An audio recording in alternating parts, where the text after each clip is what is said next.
সংঘাতের এক সপ্তাহের মাথায় ইসরায়েল জুড়ে বড়সড় হামলা চালিয়েছে ইরান। বৃহস্পতিবার রাজধানী তেল আবিব সহ ইসরায়েলের 4 স্থানে ক্ষেপণাস্ত্র হামলা চলে তেহরানের, যার মধ্যে 3টি মধ্য ইসরায়েলে। টার্গেট করা হয় সামরিক এবং গোয়েন্দা স্থাপনা। বীরশেবায় অবস্থিত একটি হাসপাতালেও সরাসরি আঘাত হানে ইরানি ক্ষেপণাস্ত্র। এর কিছুক্ষণ আগেই ইরানের আরাক এবং খোন্দাব শহরের আশেপাশে পারমাণবিক স্থাপনায় হামলা চালায় তেল আবিব। গ্লিটারের টুইন লেমন ও অ্যান্টিব্যাকটেরিয়াল ফর্মুলা বাসনকে চকচকে জীবাণুমুক্ত করে আমাদের দেয় গ্লিটার গ্যারান্টি। রাতের নিস্তব্ধতা ভেদ করে একের পর এক ইরানি ক্ষেপণাস্ত্র ছুটে যাচ্ছে ইসরায়েলের দিকে। পশ্চিম তীর জেরুজালেমের আকাশে ধরা পড়ে সেই দৃশ্য। কিছুক্ষণ পরই প্রতিরক্ষা ব্যবস্থা ভেদ করে ইসরায়েলের কমপক্ষে 4টি স্থানে আঘাত হানে মিসাইলগুলো।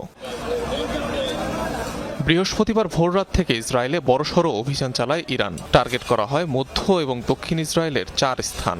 এর মধ্যে 3টি মধ্যাঞ্চল এবং তেল আবিবের কাছাকাছি এলাকা। আইডিএফ এর কমান্ড সেন্টার সহ একটি গোয়েন্দা স্থাপনা ধ্বংসের দাবি করে তেহরান। ক্ষতিগ্রস্ত হোলন নামক এলাকার একটি আবাসিক স্থাপনা। দক্ষিণ ইসরায়েলের বীরশেবায় একটি হাসপাতালে সরাসরি আঘাত হানে ইরানের ক্ষেপণাস্ত্র। পাশাপাশি শকওয়েভের কারণে মারাত্মক ক্ষতিগ্রস্ত হয় ভবনটি। ভেঙে পড়ে ছাদের একাংশ।